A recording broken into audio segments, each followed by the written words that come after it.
In this video, I want to show you how to create the snail cam in Onshape.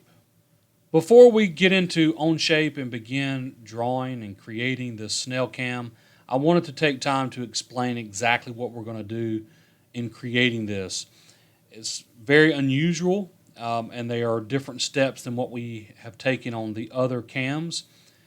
You'll notice on the left side I have a sketch that has come from the Snail cam that I've already created. So I've already done this before and know sort of the issues that we're going to run into. On the right side you see some of the variables that we're going to create for this Snail cam, and we're going to do all of the variables specific for this Snail cam at the very beginning. So on the left side, you'll notice the snail cam is what is kind of that shaded area. That is what we're actually going for, and it's going to have a square hole in the middle. You'll notice that there is a construction hole. We're going to use the inscribed polygon tool to create this square hole as we've done before. We're going to use the same variable that we've used before called hole. You'll also notice that there is an inner dashed or kind of a construction circle in the center. We're going to call that one diameter 1 or DIA1. There's also an outer construction circle that we're going to call DIA2 or diameter 2. You'll notice that diameter 1 we're going to set as a value of 2 inches, and diameter 2 we're going to set as a value for 4 inches. So we're going to do that, and I've actually tried to use different variables. I've tried to use 1 inch and 2 inches for diameter 2 and diameter 1. But I've noticed that in doing the next step that involves these arc dimensions, that using 1 inch for diameter 1 and 2 inch for diameter 2 just does not work very well. It does not work smoothly. It creates some issues. So I've just kind of learned the hard way to go ahead and use 2 inches and 4 inches as you see here. And again, I'll show you that in Onshape in just a moment. But I want to explain what we're doing. So the arcs there are actually 1, 2, 3 arcs that we're going to create to give us this swoop or this snail look to this cam. So arc 1 is actually right here. And then arc 2 is right here. Arc 3 is right here. And then the 4th arc is right here. Don't let those 4 arcs confuse you with the arcs that I have in these dimensions. These arcs, arc 1 here, arc 2 here, and arc 3 here, are references to dimensions that we're going to set in place. So you'll notice that when we go to do this in Onshape, we're going to draw this first arc and this second arc. And the endpoints of those two, where those 2 arcs meet, are going to be horizontal to the origin or the very center of these 2 holes. So you'll see right here that they are in line. They are going to be horizontal. That distance we're going to set as a variable. We're going to place a dimension, and we're going to give it a variable called arc1, which will be right here. This is the formula for arc1.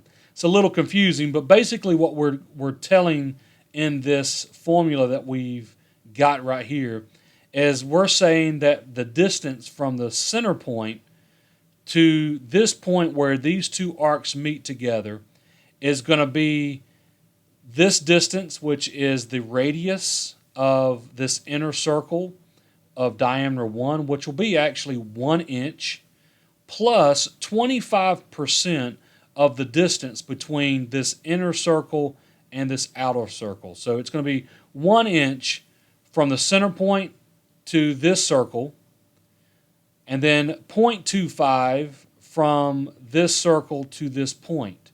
We know it's going to be 0.25 because if we do the math, this inner circle is going to be 2 inches, and this one is going to be 4 inches. And if you do the math based on what we see right here, it's going to work out being 2 inches. So this total distance is actually going to be 1.25. You'll see that get calculated when we put that in Onshape. So the second arc and the third arc are going to meet together here at this point right here. It needs to be vertical with the origin right here. So we'll place a constraint so that these 2 points are vertical with each other. and stay locked in. The third arc and the fourth arc are going to meet together right here, and they need to be, that endpoint needs to be horizontal with the origin of those two circles. So again, we'll place a constraint, a horizontal constraint, to lock the origin in with this point, but also this point over here where arc 1 and arc 2 meet up. So we're going to do that, and then we're going to actually set a tangent constraint on all of these. So we'll put a tangent constraint between this arc 1 and this arc 2, and then between 2 and 3, and then between the third arc and the fourth arc. And we're actually going to put another tangent constraint on this fourth arc and this outer circle. So that will create a smooth kind of transition to create this snail cam.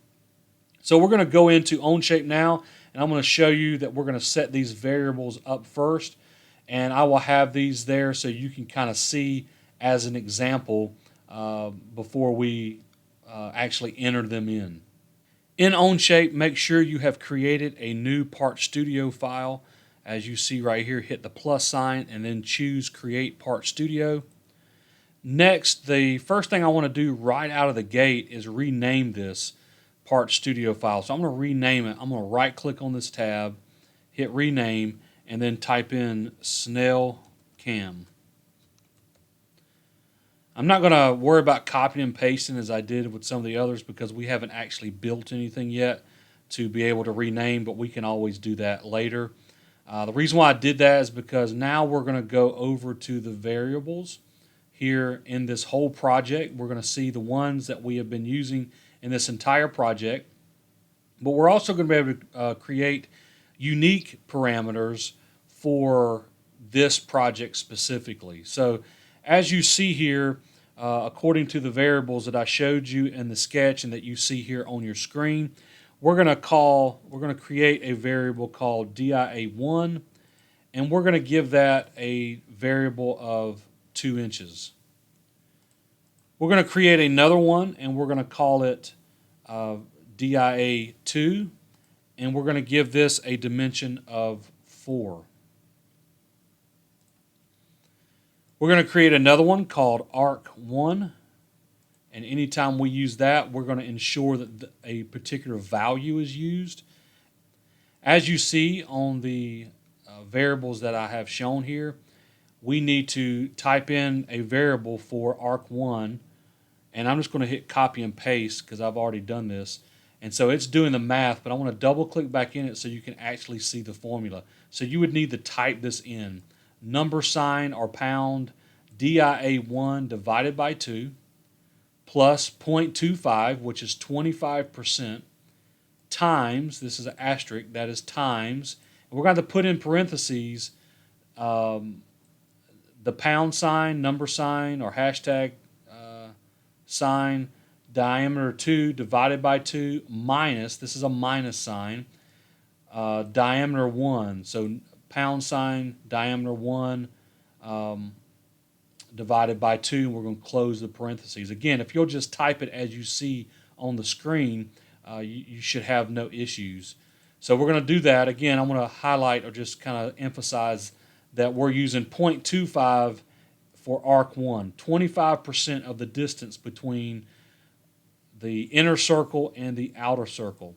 We're going to create another variable called arc 2, and if you've copied what you've done here, you can hit Control C and then come down here to the variable for arc 2 and hit Control V, and all you need to do is come in where it says 25% and just make it 0.5. So that'll be 50%. It'll be halfway between the inner circle and the outer circle. And then we're going to do arc 3. And then for this variable, I'm going to hit Control V again, and this time it's going to be 75% of the way between the inner circle and the outer circle. So 75% or 0.75. So if you'll notice, it's actually putting in the numbers for us, doing the math for us. But again, it's all based off of this formula. That means that we can come back later and change these two variables. We can change whatever we like between diameter 1 and diameter 2, and it will make the changes for the distances of the endpoints of these arcs according to what we've typed in here. Let's close our variables and let's begin sketching this snail cam. Before you begin sketching your snail cam, you will probably want to have two things available for you so that you can refer to as you work. This cam drawing so you can reference it, but also this sketch as I have shown earlier in this video.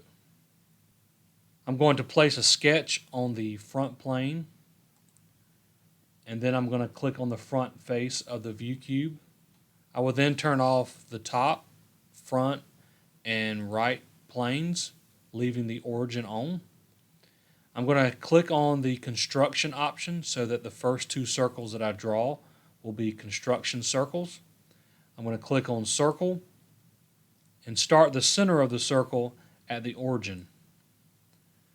I'm just going to place this circle here and then place a dimension on this circle.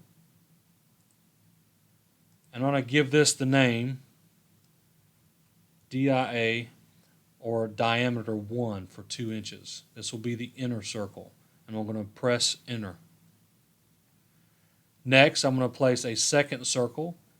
I'm going to start it at the origin, and I'm just going to draw it to the outside and then of the first one that I drew, and then I'm going to use dimension and place the name of this, or the variable for this, as DIA 2. So I'll choose the one that says 4 inches, DIA 2, and I'll press enter. I noticed for some reason I either unchecked or it didn't stay checked, but I want to click on this and make this construction. Next, I want to begin by drawing the vertical piece of the snail cam. I'm going to go to line, and at the very top of this quadrant, notice it is snapping to the origin. I'm going to start from this outer circle and draw a line straight down. I just hit escape on my keyboard. I'm going to place a vertical constraint on this endpoint of this line to the origin to ensure that it stays locked in together. Now I'm going to begin drawing the arcs that are needed. Keep in mind that we need to imagine that there is a horizontal line that goes all the way through this and a vertical line that goes all the way through this, because we're going to be ending the endpoints of these arcs somewhere in this general area, so just kind of make a mental note of that. I'm going to go to 3-point arc, and I'm going to start the first arc at the endpoint of this vertical line that I just drew. Next, I'm going to come over and let it snap to the origin and just come somewhere just inside or just about 25% of the way between the inner circle and the outer circle. I'm going to let that be my second point, and then I need to set the radius, which will be something about like that. Make sure that it doesn't snap to anything. I'm going to start a second arc at the end point of the arc that I just drew, and I'm going to go about halfway, this time locking itself to the origin. I'm going to go about halfway through, and then I'm going to place that arc. I'm going to start the third arc at the end point of the arc that I just drew. This time I'm going to go all the way about 3/4 of the way through, and then place that arc. And then lastly, I will place a fourth arc from this endpoint to the endpoint of this line up here and place it something like that. Before we move forward, you may notice that when I get ready to do the next few things, that things begin to shift around and distort. I will try to do the best I can to show you how to fix that or resolve those issues as we go along. Before I place dimensions between the origin and the endpoints of where the arcs meet, I want to place a horizontal constraint on the point that these two arcs meet to the origin. I will do the same thing between the origin and the endpoint of these two arcs. It will lock those points in place. Then I'm going to place a vertical constraint from the origin to the place or to the point where these two arcs meet together. And so that should lock those in place, and we will find out shortly. Next, I'm going to place another constraint. I'm going to use the tangent constraint, and I'm going to make this arc tangent to this arc. Then I'm going to make this arc tangent to this arc.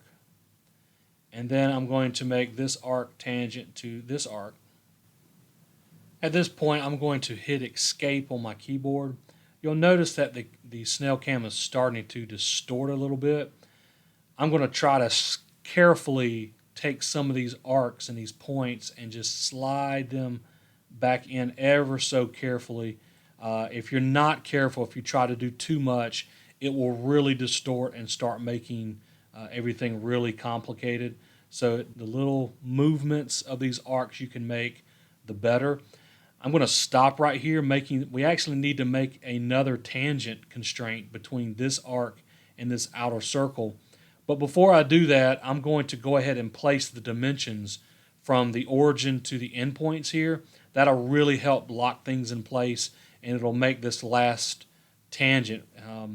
After trying this a couple times, I've noticed that when I place this tangent constraint between this arc and this circle, it really distorts and really starts looking crazy, and it becomes really a challenge to fix it after that point. So after it starts distorting, after you place the tangent constraint between the second arc and the third arc, and then you do the last two, you make a tangent between those two, just stop, look at it, make careful adjustments, and by clicking on it, you'll have to hit escape because you don't want to be in anything, but just carefully slide it just a little bit to get it closer to this.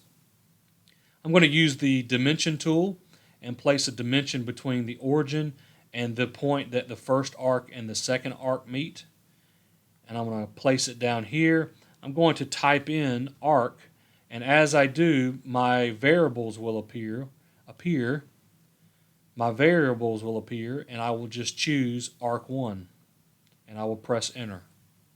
Keep in the dimension tool and just choose the origin and the endpoint that the second and third arc meet, and pull this dimension out. I will type in arc, and then I will choose arc 2 and press enter. And then I will place a dimension between the origin and the point that the third and fourth arcs meet, and pull that dimension up. And then I will type in arc, and then I will choose the arc 3 and press enter. You'll notice that it's really starting to come together. I need to simply just go to tangent and put a tangent constraint now between this arc and this outer circle. It should carefully place that as it should, and you'll notice that we have a nice smooth arc, or 3 or 4 arcs that are attached together that create this little swoop of this snail.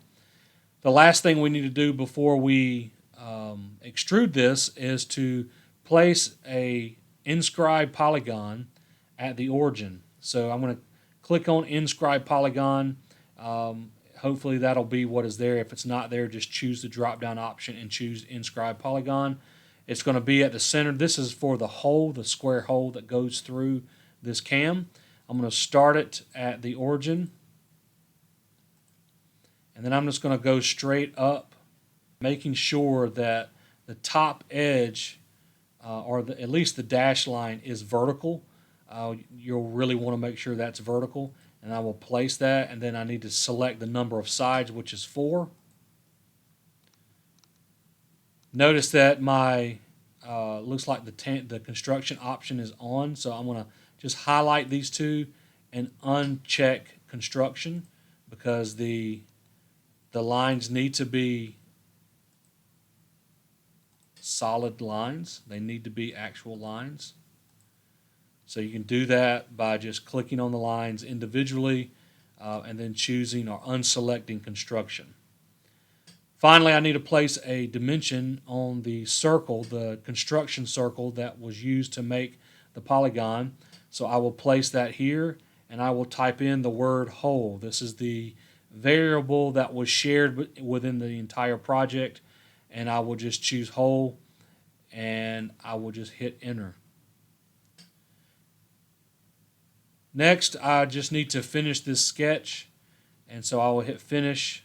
I'm going to go to my isometric view just so I can see the extrusion happen as I make it. I'm going to go to extrude, and then come over here to the Snail Cam and choose what I want to extrude, which would be the area that you saw highlighted right here that includes a cutout for the square hole. I'm going to make my thickness or my depth 0.25, and then I will just press the check mark. I'm going to turn off the origin. You'll notice this is sort of big, and as I told you in the very beginning, we are going to go to the variable table now and click on it. And we initially started with 2 and 4 as our numbers, and now is a time you may need that. You may want to use 2 inches and 4 inches a little later down the line. But I found that as when I used 1 inch and 2 inch for these two variables, that it really made creating this Snail Cam pretty complicated. So I'm going to go back here at this time because these formulas are set in place. When I come back and type in 1 here and then type in 2 here, it gets a lot smaller, and I'm just going to make it a little bit smaller. It'll look good when I put it on the sheet. We came down here earlier and renamed this tab. I now want to right click on it and hit rename. And as it's highlighted, I'm going to hit Control C on my keyboard. I'm going to come over here and right click on part 1 and hit rename and hit Control V. Next, I'm going to right click on Snail Cam right here, and I'm going to choose Assign Material. I'm going to hit the drop down option next to None, and I'm going to scroll down until I find PLA. I will hit the check mark, and then I will right click and choose Edit Appearance, and I'll just make this I'll just go with this a purple color here. Tell you what, let's go with red. Not sure what I made the other colors of my cams. Probably want to make them different just so when you go to assemble, everything will look good, but I'll just use red for now and hit the check mark. So that is how you make the Snail Cam. The biggest tip I can give you is to make sure that when that Snail Cam sketch begins to distort, that you be very careful in sliding it kind of back in place. Notice that when I did it, I just barely moved the arcs back into place. I didn't want to do it too much or it really start to distort. And let me know if you have any issues, but that's how you make the Snail Cam.